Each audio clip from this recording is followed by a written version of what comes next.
but you need to stick with it. If that's your dream, that you want to get somewhere in life, you have a hobby or a talent that you want to grow, and you need to believe in yourself, right? Before others can believe in you, and you need to make sure that you're motivating yourself and you don't give up. My name is Gary Singh, and also known as DJ Super Singh. Born and raised here locally in Surrey. I've been here for the past 24 years now, and I have a strong passion in music, playing music, and also generating music as well, whether it's through remixes, songs. Since I was young, I always believed that music was a good outlet. Not myself, my friends as well, to kind of just zone out, see what's current. Was inspirational as well, and that's kind of the way I got into becoming a DJ, because I used to listen to music while growing up a lot. So currently, my job right now, I'm a DJ. So what I do is we go to many events, and we go out there and we're pretty much like performers. Our job is to make sure that the guests and the hosts that are there, they're all having a good time. We as DJs, we play music to make sure that people are having a good time. Our job is not to only just play songs, but we also, before we get to playing music, we sit down, we meet with our clients, and we ensure that we're able to provide the types of songs and music they need for their events. Our whole method is we want to make sure that our customers and guests are happy at the end of the day. So we tailor our music towards their party. So once we're on stage and ready to go, what we do is we read the crowd, see who's on the dance floor. We play the music. A lot of this comes not simply by pressing play. We do a lot of research before, right? What music's gonna work for what function. Just done to practice from DJing I've been doing this for 11 years now. So a lot of this comes from practice, knowing what's gonna work and what's not gonna work. Then one of our main jobs is to make sure the dance floor is packed throughout the whole night, and that's what we look forward to, is making sure that everybody can have a good time and enjoy the music on the dance floor. Regardless if it's at a reception party, or if it's at a birthday, or if it's at a corporate event, right? We want to make sure that the music that we play is able to please the audience that's in front of us. That's been one of our goals since I started, was to make sure that people go home happy at the end of the day, and they say, you know what, I really enjoyed the music, the service was good, the DJs were nice and friendly, they were able to take in our requests. People appreciate that, right? That's what we want to take away from each of the events. Just not to go home and say, yeah, I party, but we want them to remember the music and who was playing the music as well. When I first started DJing, I started DJing for the banquet halls, and I always had this inspiration that I want to do something on my own as well. I just don't want to be that DJ that's in a booth and DJs for the banquet halls, even though that was, for me, that was a really good learning experience, because I really didn't know how to DJ before, so that gave me the opportunity to get involved in the industry. And I used to see my partner DJ Evanes, they used to come to the halls that I used to DJ, and they'd be on stage to DJ live, and I was like, you know what, I want to be like those guys that are on stage there, and that can take this whole audience and bring everybody on the dance floor, right, and interact with the crowd. That's what I want to do.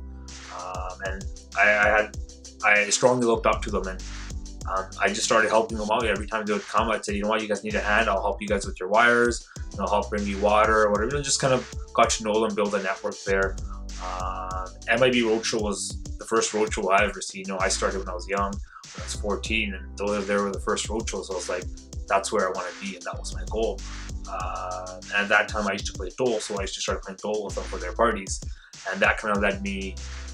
That kind of gave me a way to get into their company, right? And slowly, I just started helping out events, maybe doing setup and taking down equipment, setting up speakers, and then from there, they started teaching me what it took to actually DJ live on the stage and what I need to perfect on. So I'd go there and practice and learn, and just from watching them, and then there came the opportunity where they said, "Hey, we actually want to take you on board as one of our DJs." First, I didn't believe it. I was like, "Okay, this is just they probably just need someone else to be there and help play music," but no, they're serious.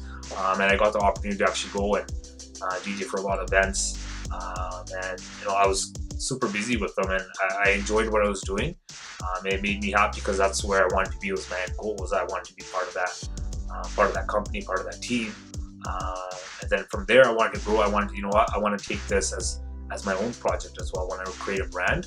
I think I have experience, and I had the opportunity. DJ gave me the opportunity to join the company and to become one of his partners. So I, happily, I took that opportunity to be part of the team and to be one of the owners of MIB now. It's been a great experience for me. I've been one of the part owners for the last 3 years now, and 3.5 years now. If I look back to it, 3.5 years, and it's been a great learning experience. And I'm happy I got to accomplish that goal of becoming part of the MIB team. But I took it a little bit further as well as taking a grasp and creating a brand with it, getting involved as a business partner. So I look back to that. For me, that's a huge leap from where I started from a hall DJ, where I'm now as a part owner of MIB. A lot of people ask me this: why do you do it? There's a number of reasons, right? The main one was I really had a strong passion for music when I was growing up. I used to always have a little tabla at home. I played the dole for a while. I had a tumbi, right? So I always had this passion of, music was something that was part of me growing up, and still is part of me now. It's like a hobby, right? It's just one of my hobbies was music. Regardless if I was on the dole or regardless if I was listening to music or if I was DJing, it's always been around me. So, I just connect with it, and for me, it was a hobby that I wanted to grow, right? And I didn't know how fortunate I could get to grow it into a business. Growing up, I never really thought, oh yeah, I'm going to be a DJ and I'm going to take this, and make it into a business.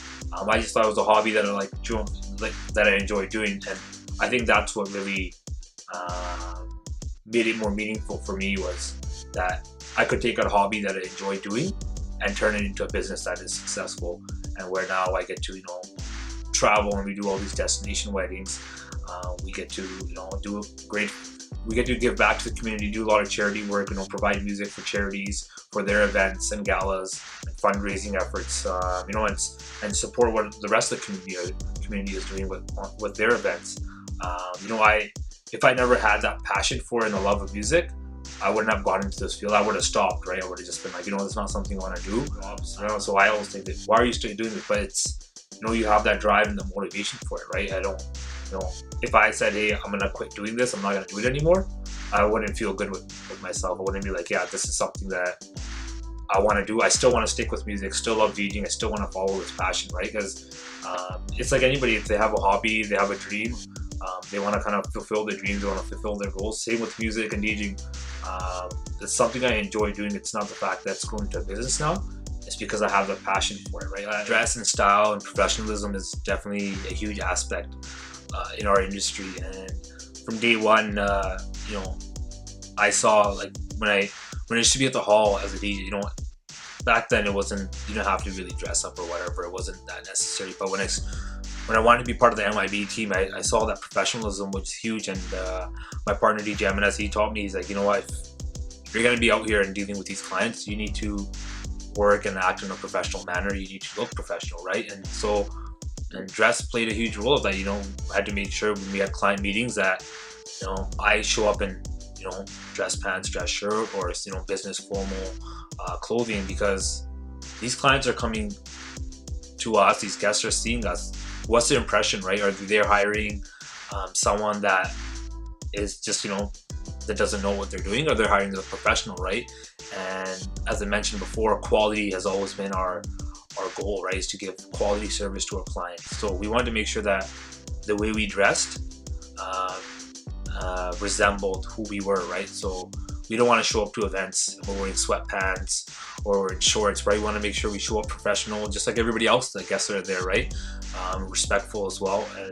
And for that reason, dress was huge. And I can give you a few examples where clients actually ask us, hey, what do you wear when you come to these events? Because they want to know, is their DJ going to be professional looking, or is it going to be someone that that they could have just hired for free or whatever it may be, right? Is that person that we hiring going to give us quality service, or are they going to give us professional service? And a lot of that's based off the first impression you get from someone, right? If they're dressed well, they look good, you're going to be like, yeah, that person knows what they're doing, they're professional. But if you don't dress well, you show up to a meeting, not in proper dress, and you don't look like, you're wearing sweats or shorts, that client's going to get a negative vibe off you. He's going to think, okay, you know what, maybe we'll go speak to someone else. Maybe we'll go find another DJ company, because, the person that we spoke to, he doesn't doesn't really look professional enough, right? So I always make it a rule of thumb since day one, if I'm going to be meeting a client, or if I'm going to a meeting, or if I'm going to an event or a function, I'm going to make sure that I'm dressed appropriately for that event and occasion, because not only am I there for that client, all the other guests are potential clients of ours too, and we want to make sure that we leave a lasting impact, that we're professionals, and we're here to provide quality service. Who's taught me my most important life lesson, and what was it? I don't think there's one person that taught me, my important life lessons, but the common life lessons, one that's resonated with me has been, treat others the way you want to be treated, respect others the way you want to be respected. I think that's been huge, because like I mentioned earlier, we deal with a lot of clients, guests, and customers at events, right? And our job is to provide quality service and professional service to these guests and families that are there. So, we make sure that we treat all our guests honestly, fair. We treat them respectfully, regardless of, a lot of times people come up to us and they're drunk or belligerent or whatever it may be, right? But that doesn't give us an excuse to disrespect them. Our job is to make sure that we provide that respect, and that goes a long way. I've seen it many times where if you're disrespectful to someone, you're gonna get that back, right? We want to make sure that we create an environment where we are respectful to our clients, because we want to see that respect back as well, right? And that's gone a long way in me growing up, was making sure that we treat people with respect. We treat others how we want to be treated, especially in a business environment. I believe that's really important, because customer service is huge. People might not think how big it plays impact in a disc jockey role, a DJ role, but customer service is huge, right? We want to make sure our guests are satisfied and are happy at the end of the day when they book us, and when we're at the events there. So it's that's one of the biggest life lessons. Been just respect others and treat them how you want to be treated, because if you don't show that to your clients, if you don't show that to the guest, you're not going to get that in return. I started when I was young, right? So I want to connect to all the young people that are trying to have businesses out there, or trying to take their hobbies and talents to a next level. Only thing I can say is just if your goal is you want to create a brand, you have a hobby that you want to grow, go for it, right? There's nothing that's gonna there's gonna be a lot of things that are gonna get in your way and challenges, but at the end of the day, you're only gonna get to that point if you go out there and try, right? Either you can wake up every day and you can complain about why isn't your business ongoing, or why haven't I got to that business aspect, why isn't my hobby growing, or you can wake up every day and look at what do I need to do in order for my business to grow, in order for this hobby or this talent I have, in order for me to turn it into a business. What do I need to do? How can I take it to the next level, right? Those are the questions you want to ask when you wake up in the morning. Is either am I going to complain, or am I going to look at what I want to do? And when I started, when I was young, I started when I was 14. I didn't have any business aspect or knew anything about business, right? I knew nothing about business, right? And I didn't know where this was going to end up. And now I look at it and I look back, it was because every day I look at it, I want to grow myself, I want to improve. Even till now, till today, I still look at it. How can we do this further? How can we push this even more? And I get up every day and think, well, what do I need to do to grow this brand or to grow this business, right? And if I was to reflect on that and I gave up, I wouldn't be here today, because there's a lot of times where I could have been like, I'm totally done with this. I'm just gonna get a 9-to-5. This is too hard, right? But if you don't try, if you don't struggle with it, that's not gonna go anywhere. Obviously, you can do a 9-to-5. You're still gonna have challenges. You're still gonna have issues that come up. So you have to, if you're gonna grow a brand, if you're gonna get involved, especially people that are young, I know sometimes it's tough because you might not have that support circle that's there that encourages you. Do what you want to do, right? Follow your hobby, follow your dream, but you need to stick with it. If that's your dream, that you want to get somewhere in life, you have a hobby or a talent that you want to grow, and you need to believe in yourself, right? Before others can believe in you. You need to make sure that you're motivating yourself and you don't give up. Keep trying, right? You're gonna get there eventually, and if you don't try, then you'll never know. This is home for me, right? I knew the streets, right? I knew where everything was. I felt at home. So for me, I was comfortable in going out, volunteering, and working in a community safety role and dealing with people because it was my community. So I felt like I had the connection with people where I can go there and help them, assist them, right? And it was important. Like I'd have a hard time if I went maybe to another community and tried to help. Well, I'm sure I could do it, but when it's your own community, you take more responsibility, right? You feel like it's something that you need to do, you have to do, right? And there's a lot of other people in our community in Surrey that go out and do this as well, which actually helps a lot of lives and changes people's perspectives, and it helps them out. So I've been thankful that I grew up here in Surrey and I got to give back to my community. That's been huge for me, both in the music aspect and in my policing future, and through my work volunteering with crime prevention, through community safety. That was a huge way for me to give back to my community and feel satisfied with, because there was a need here, right? And being South Asian, being Punjabi was another great aspect, because I had that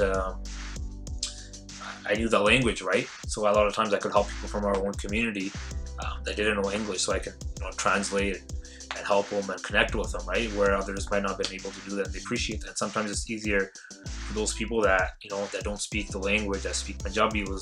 For them it was easier to speak to us, that who knew Punjabi and who they could trust, right? A lot of them might have been new to the country, or a lot of them might have had other struggles growing up. So for them to talk to someone that was South Asian was more comforting, right? So when we took that in, that